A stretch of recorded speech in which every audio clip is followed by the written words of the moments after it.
Hi everyone, আমি মৌসুমি আর আমার চ্যানেলে তোমাদের প্রত্যেককে ওয়েলকাম জানাচ্ছি। আজকে তোমাদের সাথে আমি শেয়ার করব হচ্ছে একটা পিকনিকের ব্লগ, যেটা আমি করেছিলাম হচ্ছে 18 তারিখ আমার সমস্ত বন্ধুবান্ধবকে নিয়ে। তো 18 তারিখে ওই 5টা নাগাদ আমি পৌঁছে গিয়েছিলাম হচ্ছে তিতায়ের বাড়ি, আর আমার সাথে ছিল হচ্ছে প্রিয়া, আর অবশ্যই যার বাড়ি সে তো থাকবেই। আর এখানে আমাদের তখনও কোনো বন্ধুবান্ধব তেমনভাবে এসে পৌঁছায়নি বলে আমরা যে ভেজিসগুলো নিয়ে এসেছিলাম না, সেগুলোই আমরা তিনজনে মিলে কাটতে বসে পড়েছিলাম আর কি। আর এখানে আমরা তিনজনেই বেশ সুন্দর করে কাজবাজ করছিলাম। একটু সন্ধে নামার পরে আমাদের আরও যে কজন বন্ধু আসা ছিল তাদের মধ্যে কয়েকজন চলে এসেছিল। আর এই প্ল্যানটা আমরা অনেক দিন থেকেই করছিলাম পিকনিকের, বাট সেটা সাকসেসফুল হচ্ছিল না। তো ফাইনালি আজকে সাকসেসফুল হলো। আর এদিকে তিতা একটা মশলা রেডি করছিল, বলতে পারো একটা সস রেডি করছিল, যেটার মধ্যে সয়া সস, চিলি সস আর ম্যাগি মশলা এসব ছিল। ওদিকে মোটামুটি আমাদের সব বন্ধু বান্ধবী চলে এসেছে, আর এদিকে আমরা গ্যাসে চাপিয়ে দিয়েছি হচ্ছে প্রথমেই কফি।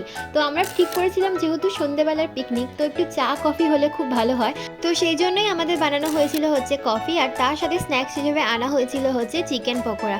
কিন্তু আর কি দোকানদার যিনি দিয়েছিলেন উনি আমাদের এই চিকেন পকোড়ার পাশে আবার সস দিয়ে দিয়েছিল বলে একদম সসে কোট হয়ে এটা চিকেন পকোড়ার জায়গায় দিয়ে চিলি চিকেন হয়ে গেছিলো। আর এখানে সবাই মিলে সেটাই খাওয়া দাওয়া করছিলাম আর কি। আর বেশ অনেক দিন পরে আমরা সবাই এক জায়গায় হয়েছিলাম। তো স্ন্যাক্সের পর্ব মিটিয়ে নেওয়ার পরে এখানে নিয়ে আসা হয়েছিল হচ্ছে কিছু চিকেনের কিমা, মানে অল্প করেই নিয়ে আসা হয়েছিল। তো সেটাই এখানে বসে বসে আর কি ফ্রাই করা হচ্ছিল। তো যখন আর কি আমাদের স্ন্যাক্স খাওয়া দাওয়া হচ্ছিল, তখন দেবলীনা একটুখানি নিজের কাজে বেরিয়েছিল। তো ওখান থেকে ফিরে আসার পরে ও নিজের পকোড়া আর কফি খাচ্ছিল, আর ওটাও পেয়ে ভীষণ খুশি, কারণ আমরা বলেছিলাম তোর জন্য রাখিনি। আর এখানে আমাদের পিকনিকের নন্দিনী দিদি, মানে আমাদের প্রিয়া, ও সমস্ত রান্নাবান্নার দায়িত্ব নিয়েছিল। তো এখানে আমাদের কাটা ভেজিটেবলসগুলো দিয়ে চিকেনটাকে এখানে ভালো করে ফ্রাই করে নিচ্ছিল। তো আজকে আমাদের পিকনিকের মেনু হচ্ছে গিয়ে চিকেন ম্যাগি। আর এখানে তিতা একটুখানি আগুন মানে বনফায়ারের ব্যবস্থা করেছিল, আর আমি সেটা একটা ছোট্ট স্লোমো ক্লিপও নিয়েছি। আমাকে অবশ্যই জানিও কিন্তু কেমন লাগলো ক্লিপিংটা।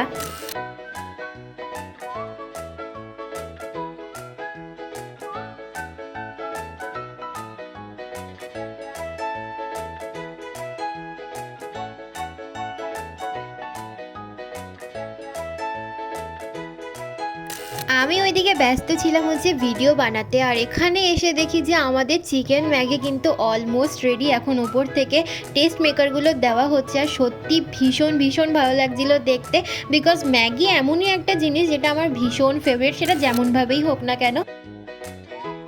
তো ম্যাগিটা হয়ে যাওয়ার পরে এখানে দেবলীনা সবাইকে একদম সার্ভ করে দিচ্ছিল, আর ভীষণ টেম্পটিং হয়েছিল দেখতে। আর এই দিদির বিয়ে কিন্তু ফেব্রুয়ারি মাসে, তো আমরা ঠিক করলাম আইবুড়ো ভাতই হলো না তো ঠিক আছে, আইবুড়ো ম্যাগি তো হতে পারে, একটা বেশ ইউনিক ব্যাপার। ভীষণ ভীষণ ভালো খেতে হয়েছিল ম্যাগিটা।